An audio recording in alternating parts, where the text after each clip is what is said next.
That's right. We got two very special guests, Kelly, and we're talking about today. Yes, we're talking about, it's baby fever time, Sway, and we're talking about this great book that they wrote, Everything You Ever Wanted to Know About Pregnancy But Were Too Afraid or Embarrassed to Ask. We have the doctors Idries and Jamil Abdur-Rahman here today, and really the book is by Dr. Idries Abdur-Rahman with contributions by Jamil. Yeah. Good morning. Thank you for coming. Thank you for having us. And I was telling everyone, there's a book that's very famous, What to Expect When Expecting, that a lot of women, when they get pregnant, that's a gift everyone gets. But you all decided to write a new book. Yes, ma'am. What's the difference with this book that you all wrote? We're going to take it to the next level. So what to expect, what to expect when you're expecting. I mean, it gives you all the basic information. But, when I'm in the office with patients day after day, they ask those questions that they only ask when the door is closed and nobody's listening, know? And so that's what I wanted to talk about, those questions that people really want to know, but nobody wants to ask, So there's a lot of stuff. I mean, pregnancy is a beautiful thing. Babies are beautiful. They're great. But there's a lot of stuff that happens to your body that, not everybody wants to talk about. So that's what this was designed to tell you. And both you doctors are OB-GYNs, correct, in Chicago. Yes. And we've, when you see them, you've seen them on the Doctor Show. You also did Amazing Race. Yeah. So you're not just about medicine. No, clearly we can't swim. We saw the Amazing Race. Yeah, That's all right. We tell people we're the not so amazing racers. Black people are allergic to water, so they put us in water. That was it. That was it. That was it. Y'all were eliminated from there, huh? Elimination. Okay, y'all came up in Chicago? Yes. What kind of background do you have? Was your family into medicine, or how this happened? We got an uncle who was a doctor, but that's it. That's it. Nobody else. Yeah, mom raised us basically single mom since we were 3, since we were 3. But yeah, they just worked a regular job, no in medicine. And so you guys are a success story out of Chicago. Yeah. Nobody tells success stories out of Chicago. Right, but there are some. But then we got right here, man. Yeah. All right. So Kelly, I won't ever bear a child. Right. We can work on that. Never say never. So what? No, I wouldn't do it. What interests me was in the news. Most recently, the actress Brigitte Nelson was 54, who had a baby. Yeah. We have the amazing Janet Jackson, who was 50, and a lot of celebrities and the people that I know that are over the age of 40 having babies. And you hear the age when you get 30 or your eggs are drying up, and it's a lot of women who are rushing to get babies. Right. But now it's showing that women over 40 are having babies. And I love this book because you break a lot of things down. Yeah, I mean, you can. So this is the thing. So, I mean, once you hit 35 and definitely once you hit 40, your fertility does decrease a bit, but you never say never. I know people 45, 47, 48 to get pregnant naturally. Now, some folks when they're in their 50s, I know some folks like, I don't want to hear that. But some folks when they're in their 50s and they're getting pregnant, it could be that they had their eggs preserved when they were younger, or they could be using donor eggs, but it's probably once you hit 50, 52, 54, it's probably not, a spontaneous pregnancy. Yeah, but up until 50, 51, you can get pregnant. Yeah. You up until 50. My mother worked in the medical field as well. Always said it depends on how you take care of yourself, your diet. And is that what it is? Diet plays a big role. I mean, what people don't realize is the root of most diseases and the root of most bad things that happen with our body, it's inflammation. And your diet controls inflammation. And so if you have a healthy diet, you're not eating a lot of the sugars, you're avoiding the fats, you're taking your multivitamins, you're exercising, you have less inflammation, and your fertility can go well into your 50s. What kind of things happen to women like when they get pregnant? Because I swear, I've had a daughter, and I feel like her mother's hearing became bionic. And so she could. I didn't even whisper. She could hear what I was thinking at that time. But then it flips up. Now I've got 5 kids. My oldest is 19. My youngest is 4. And my wife, literally, you think she was deaf. It's like they're like, Mom. They have to call her first name, like the kid, and then she's like, what? So it kind of flips on you. But you know what happens? What's amazing with the body is your blood flow increases to every organ when you're pregnant. Okay. And so your ears, your eyes, everything. And so, they become like bionic women, like you said. I mean, they can hear stuff, see stuff, smell stuff, sense stuff. The hair grows, right? The hair grows, the nails grow, everything grows. Yeah. And then what about the discoloration? Do women change colors when they're pregnant? They actually do. So, I mean, it's like that pregnancy hormone actually stimulates another hormone that makes you darker. So, like, the face can get darker, that line on your belly, the nipples, everything gets darker. Yeah. What is that line on your belly? It's called the linea alba. And so we make this hormone called MSH when you're pregnant.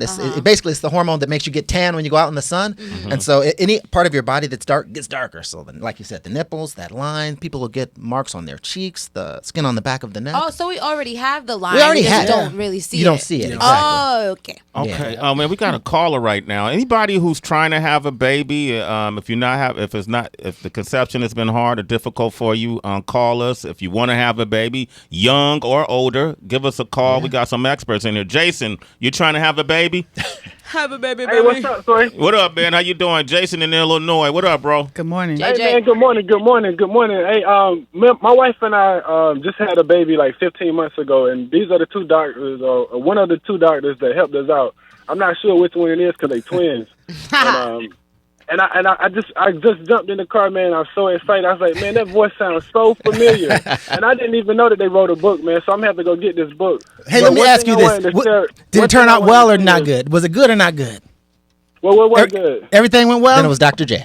No, I was Everything went great. Okay, then it was me. It was me. Everything It was Dr. I. I had to be sure. Okay. No, sorry, So go you ahead. got- What were we going to All right, say? You got it was out Dr. of Greenleaf. We were seeing you in Greenleaf and Gurnee. Okay. So yeah, man. But when we had the baby, like the scary part that I wanted to share with people that like I never seen is when she delivered the baby and she was shaking on the table. Like that was like the most scariest thing I ever seen in my life, man. Like just watching my wife laying on that table, just shaking. And I was like, man, what's going on? And I was like, man, this is natural. Like this is part of what happened. It kind of deterred me from wanting to have another baby, but. They let me know like this is what happens, you know. So I just want to thank I don't know which one it is, but I want to thank both of y'all because to have a black doctor like walking us through the procedures and stuff and explaining everything was like so amazing, and I really thank you all, man. Wow, appreciate that's great. it. Thank That's you, great, man. man. Our pleasure. We got Dr. I and Dr. J that are here, right? You know, doctors. Wait, hold on. And the book is called Everything You Ever Wanted to Know About Pregnancy, but Were Too Afraid or Embarrassed to Ask. I want to say this a lot because I want people to go online. Where can they find it? They can find it on Amazon. On Amazon. And how can they reach you guys through social media? Our handle is Twin Doctors TV for Twitter, Instagram, Facebook. You send us questions, DMs, we'll get back to you. Your handle is what? At Twin Doctors TV. Twin Doctors TV. Twin Doctors TV? Yeah. He came up with that, don't ask him. Oh, okay. He came up with that one. We had a YouTube channel. Okay.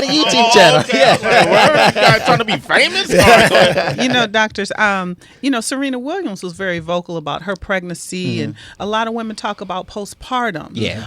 What do you have to? What women, your patients, what do they discuss, and how do you prep them for after they have the baby? Well, what we tell people is, I mean, pregnancy is an experience in and of itself, but postpartum is really an experience because, like the caller that just called, what happens is as soon as you deliver, those hormones start to fluctuate and crash, and you get that shaking that he was talking about, and that's just the beginning. From there, you see a lot of, I shouldn't say a lot, but you frequently see mood disturbances, a lot of physical changes that people are shocked by, and so we tell them, expect that it's going to be a process. Be comfortable talking to us about it. Be comfortable sharing your concerns with us because a lot of times, especially after people have had kids, everybody's looking at them like this is a joyous time. You should be happy, you know. And anytime they have any concerns or anything that's bothering them, they hesitate to talk about it because I think people are going to look at them like, you should be happy. What's the problem? And that's what I want to say. That's kind of why we wrote the book as well, because my wife and I, we had kids young, and so nobody around us had kids. And so when you're going through hard times, you're like, something's wrong with us, you know? And that's why I want to break it down. Like, it's a great thing, but it's hard work. It is hard work. And so you're going to experience some postpartum depression. That's normal, but just talk to your doctor, talk to your family. Does this make you kind of believe in the story of Adam and Eve?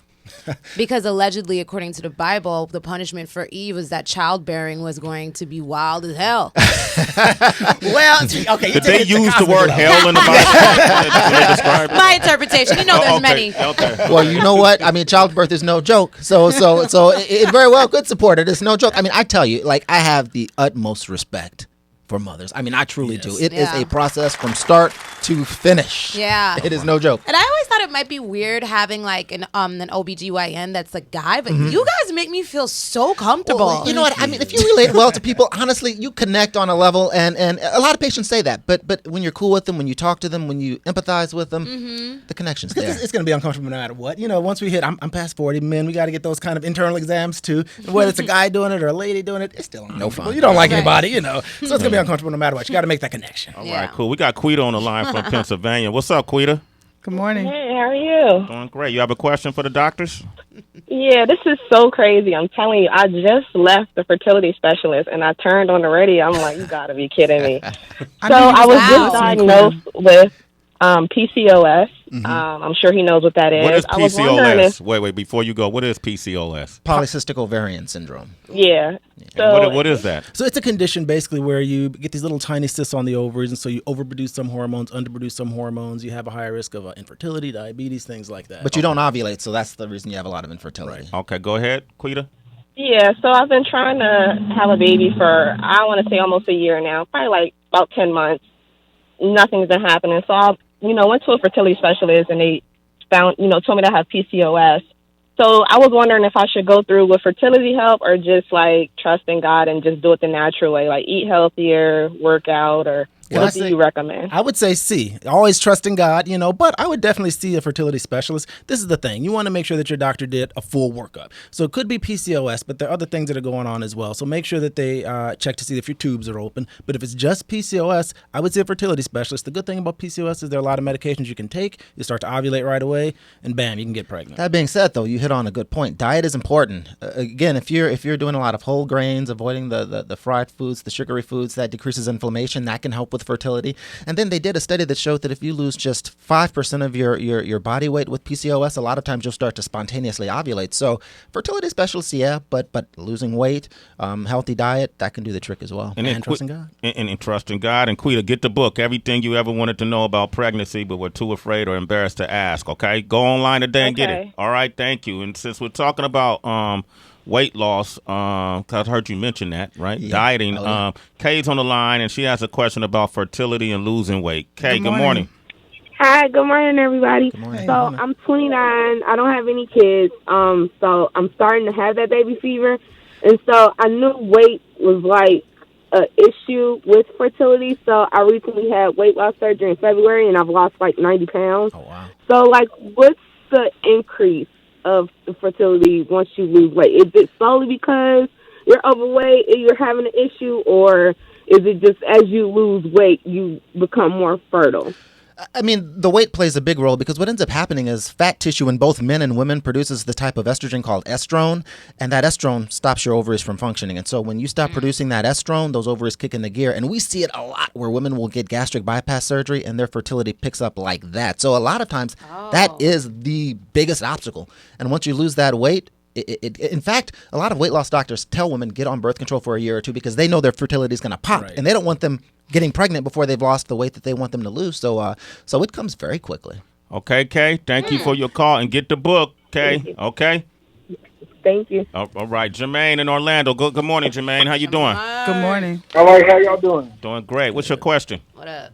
Oh man, I just been trying to have a kid for like a while. I've been to a bunch of specialists, but it's like I can never get the answer that I want. I even when I had surgery done and it still didn't increase my sperm count. And it's not me. I mean, it's not my wife with the problem. It's me with the problem.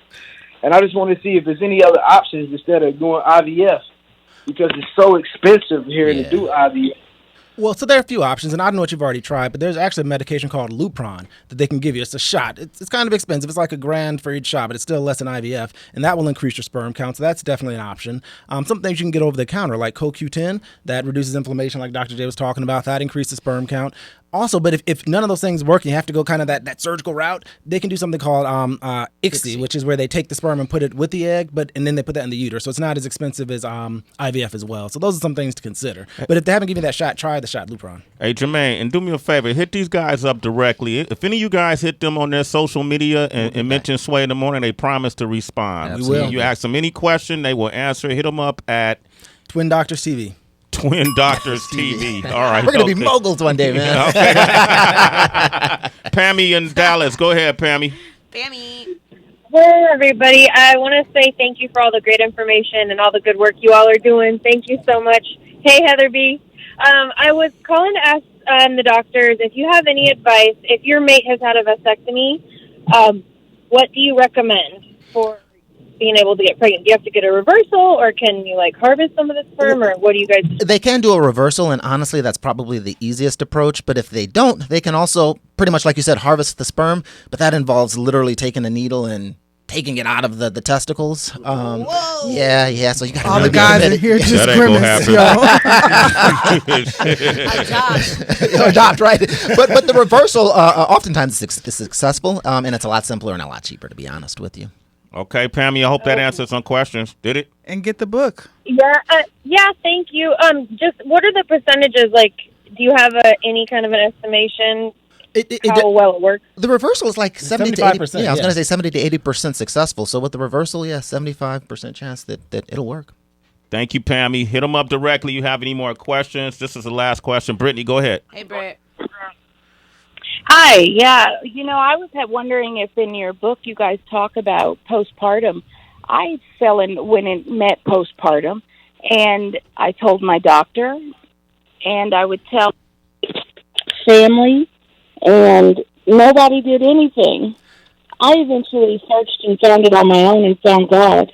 Let me tell you. So I'm not trying to be funny. The book is 540 pages. So we're actually writing a second one called Everything You Wanted to Know About Postpartum. So that's coming. But that's the thing. Unfortunately, women, a lot of people just don't listen to women when they say that they're depressed. They're like, oh, it's the baby blues, or, everybody's depressed. It's kind of part of being a mommy. But it is huge. And postpartum depression can actually lead to psychosis, where people literally kind of lose their mind and become suicidal or homicidal. So it is a huge thing. It's something that is under talked about, unfortunately. But you know what? If you talk to your doctor and he or she does not respond, you need to find another doctor, because that is something that is very important. It needs to be addressed, and more people need to be aware of it. So I'm glad you brought that question up. That's actually really important. And then make sure to get the next book. But right now, Brittany, make sure to pick up everything you ever wanted to know about pregnancy, but we're too afraid to ask. And to everybody else on the lines, you got a lot of callers. Hit them up directly at Twin Doctors TV. I'm talking Dre from San Bernardino, Robert in Austin, Nick in Maryland, Sam in Colorado, Mark in South Texas, and a lot of men are calling. So I want to thank you guys for coming by. Yeah, I want to thank you, and I want to thank Dr. Renee Matthews she's been trying to get you up here, and I'm so glad, because it's a lot of citizens who are interested in this. So I wish you were in New York. I love the talk. Hey, it's a short flight. Let me know. Anytime. They're in Chicago too. Chicago. Yes. All right. Thank you for coming. You can reach them at twindoctorstv.com. Get the book, Everything You Ever Wanted to Know About Pregnancy, but you were too afraid to ask. I'm Kelly Kinkaid. You can reach me on all socials, Kelly Kinkaid, KELLYKINKAID. Thank you, Sway. All right, thank you, Kelly. Thank you, doctors. And then up next, man, if you're a big fan of Power, you're going to be a big fan of our next guest, Omari Hardwick, a.k.a. Ghost, is coming up next. You want to talk with him, 888-742-3345.